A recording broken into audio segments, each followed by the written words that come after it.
everyone, it's Rushni aka Glamazini, and today is Wednesday, August the 23rd, Tuesday, August the 29th, Tuesday, September the 5th, Thursday, September the 7th, and this is my weekly update.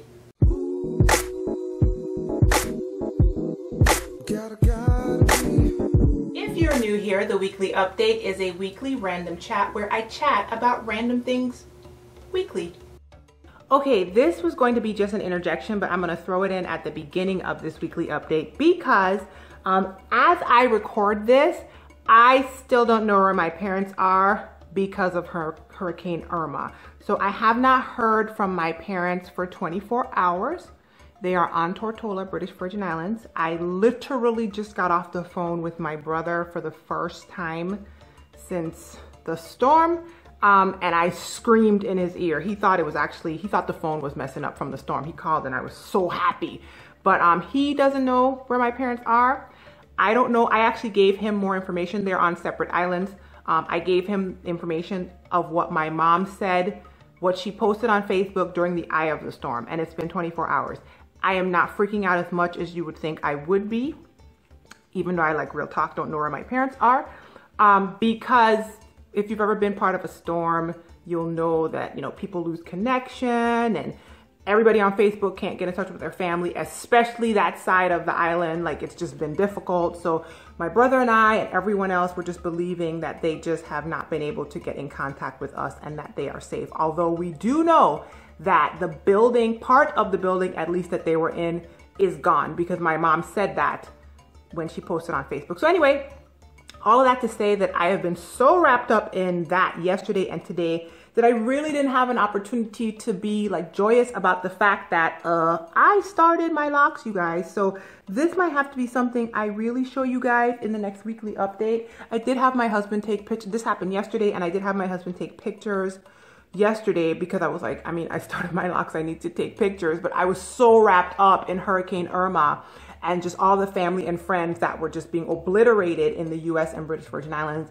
and that were prepping for it to show up in Florida, that my hair was just like, whatever, which is kind of, you know, it was secondary, which is kind of one of the reasons why I wanted to have locks, because I just don't want to have to be fussing with it. So I might do an update more on the locks in the next weekly update, like a more thorough one. There will definitely be an actual full video about the fact that I started locks, so that I can just document that journey for you guys. And I'm not sure if there's going to be a weekly update next week because I don't know what this week's going to hold. And I've been so distracted by Irma that I can barely get anything done. I forgot to eat yesterday. So yeah, I just wanted to jump in and tell you guys that. I'm going to put this at the beginning of the weekly update. And now to the actual weekly update that I'm going to go finish edit and throw up on YouTube. And don't forget, there might not be one next week. I don't know. I got another Izzy and Liv brown sugar box subscription, and real talk, I thought I was no longer an ambassador for them, so I'm not really sure why I got this box this month, but they sent it to me, so I'm going to show it to you guys. Kablam! You guys know how much I love the illustrations. Look at her. Per usual, on top of the box there is their little magazine that they always have with articles and little write-ups and things like that. There's a thank you. And as I've learned, there's always a little synopsis of what's inside the box. First thing is this Jet Beauty of the Week insulated tumbler. It has one of these situations on the top and you just pop it off. It says shine bright like a diamond. It's a magnet. I love it so much. A 4-ounce candle from Posh that says a time to relax. So what does this smell like? Ooh, it smells nice and fresh, lavender based, which is, I love lavender based stuff. There we go. And there's a mirror. I'm not going to turn it entire. There's a mirror on the other side. This was what made me squeal when I opened the little booklet, you guys. It is a music lover lunch bag. Oh my God. Oh my God. It is a black girl on a lunch bag with headphones listening to me.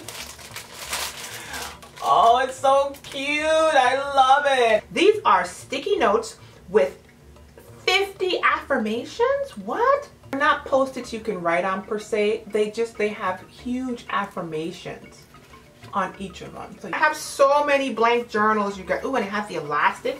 I have so many blank journals. I have a small addiction, but I also like journaled 4 to 5 pages this morning, so I need blank journals. This one is cute and it says, Musings of a Magical Black Girl. Ah! This one might jump the line.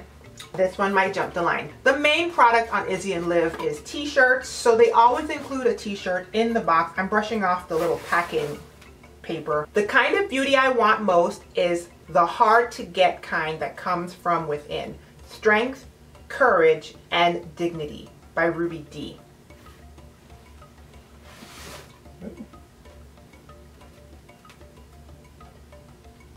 I have yet to get a box where I did not squeal in utter delight as I ripped open the box. I'm not sure if I'm ever going to do like dedicated product review videos again because they just don't float my boat like that. But I do want to jump in on the weekly updates and give you guys product updates, especially if it's a product that I've shown you before. So I don't think I've shown you these before, but Derma E likes to send me product samples, and for me the overall experience with Derma E so far is I really love their face masks, like their charcoal masks and stuff, but everything else they send me so far has been aight. Same for this purifying gel cleanser.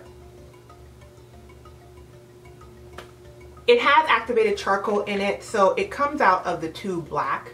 Ooh. There's some of it in the cap right there. I was trying to get it up, but it's practically almost done. And I'm gonna get rid of it because I was just trying like the darndest. It sounded great. Lathers away sweat, fragrance free, sulfate free, normal to oily skin, but I don't know. Like I'm still in love with my Bliss Fabulous Foaming Face Wash. So even though I've had this forever and I've been trying to finish it, it's just not, I don't love it. If you remember, I did a haul video eons ago, I think Beauty Brands, and they let me choose some Bliss products, and I think these two were in there. This is their Fabulous Face Lotion with SPF 15. It's I finished it because I finish all face lotions, but I'm not going to repurchase. I actually just went ahead and purchased some Oil of Olay for right now because when in doubt, Oil of Olay has never done me wrong. One thing is the packaging. This is so annoying. This is like, there's a little bit left in here and it's kind of like a toothpaste tube, so you're just squeezing on. I don't know, whatever, but it was okay for the price. I can't see myself buying this over just going to Walmart and getting Oil of Olay, so that's what I did in the interim until I figure out if I want to try a different brand of face moisturizer with some SPF in it. And likewise, I tried their Bliss Fabulous Drench and Quench Cream to Water Lock-In Moisturizer. This is entirely done, and you guys, it's pretty much exactly what it says. It's a cream to, it's empty.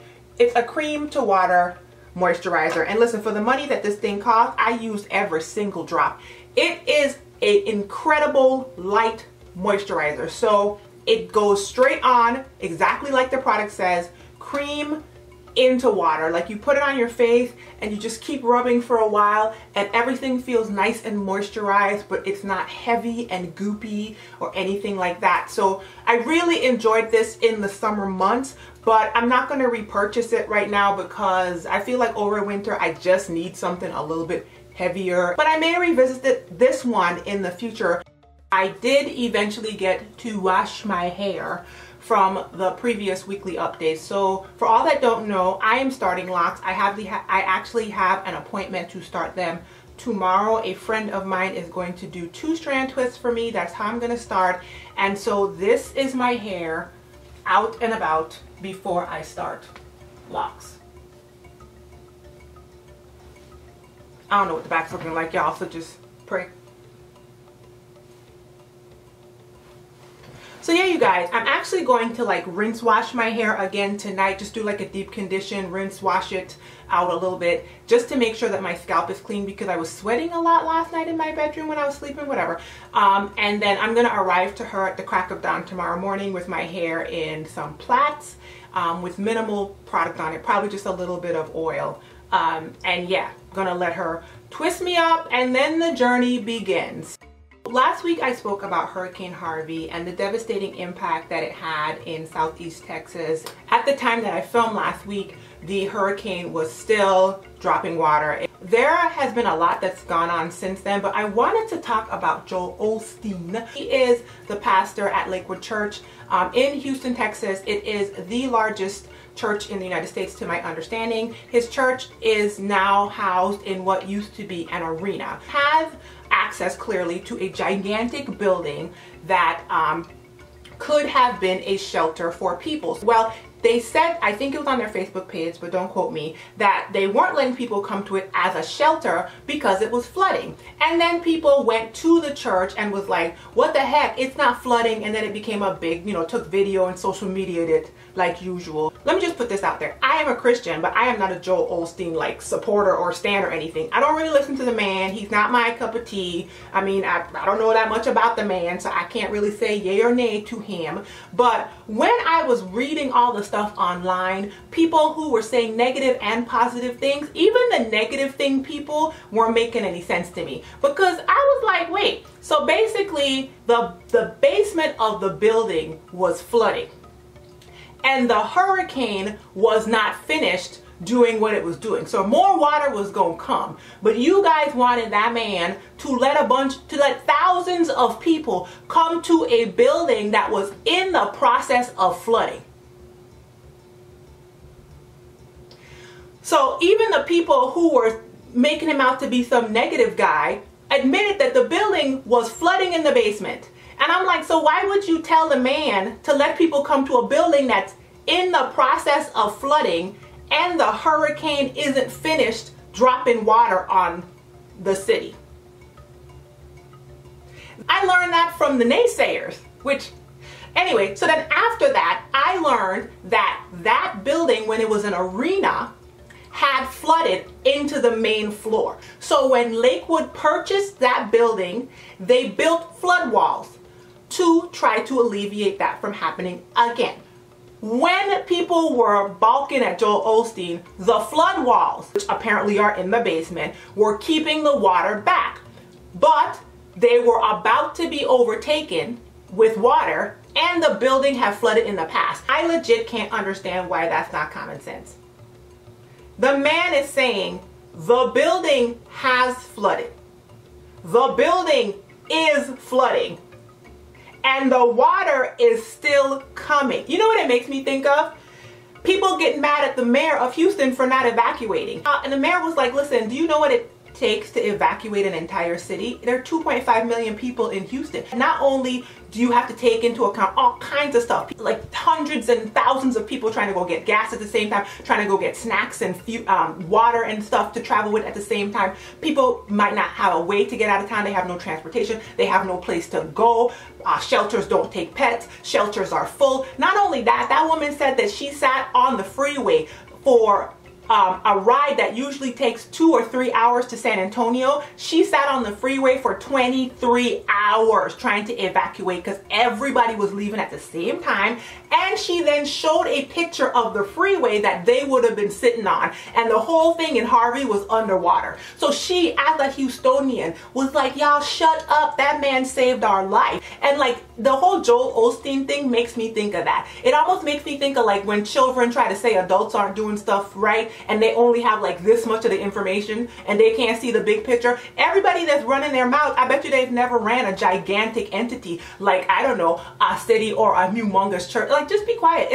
Just realized that I forgot to tell you guys something because I was too busy rattling on about Hurricane Harvey. So tomorrow, which is Wednesday of this week, Hurricane Irma is slated to hit the Leeward Islands, the Caribbean in general, but specifically the Virgin Islands, British and US Virgin Islands, which is where my family is. And so by the time you guys see this video, it would have already done what it needed to do to the Virgin Islands, whatever that is. And it will probably be somewhere in Florida, or by the time you guys see this upload. So we're fine, my family's fine. We are used to it. I think it's like a category 4 or 5-ish right now. And we are doing what we always do. And I say we, my family, what we always do with storms, which is preparedness. So I kind of liken it to people who know that, like, if 13 inches of snow falls in Chicago, it's different than if 13 inches of snow fell in like Texas or something, because we're more prepared. That does not diminish the fact that Irma could do a lot of damage, and I guess we will be watching this video and we will know. Please continue to pray for the people in Florida, and if perchance Irma tore everything up at home in the Virgin Islands, pray for us. Right now I am praying that it dissipates or it diverts out into the ocean.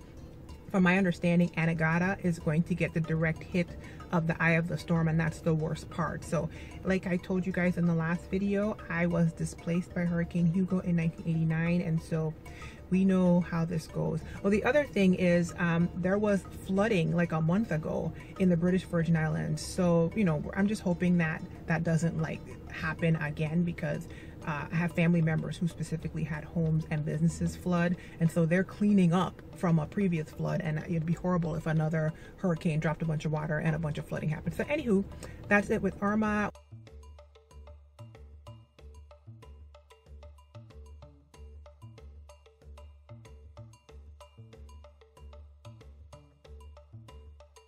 All right, you guys, that's going to be it for this week's weekly update. I'm working on a new design for my shop right now, so if you haven't checked out my shop, go ahead and check it out. It's shop.glamazini.com. Or if you like what I do here on my channel and you'd like to support me in another way, check out my Patreon, patreon.com/glamazini. And of course, you can always support me by liking this video, leaving a comment down below, or sharing it with somebody who you think would enjoy my content. And so you guys, I hope you have a great weekend. And yeah, the next time you see me, I will have starter locks, which will really just be 2-strand twist, but it'll be a whole different thing. So how exciting, and nervous and exciting. Anywho, have a good one, you guys. And until the next video, be well, be encouraged. Bye, y'all. Bye, y'all. Bye, y'all. Bye, y'all.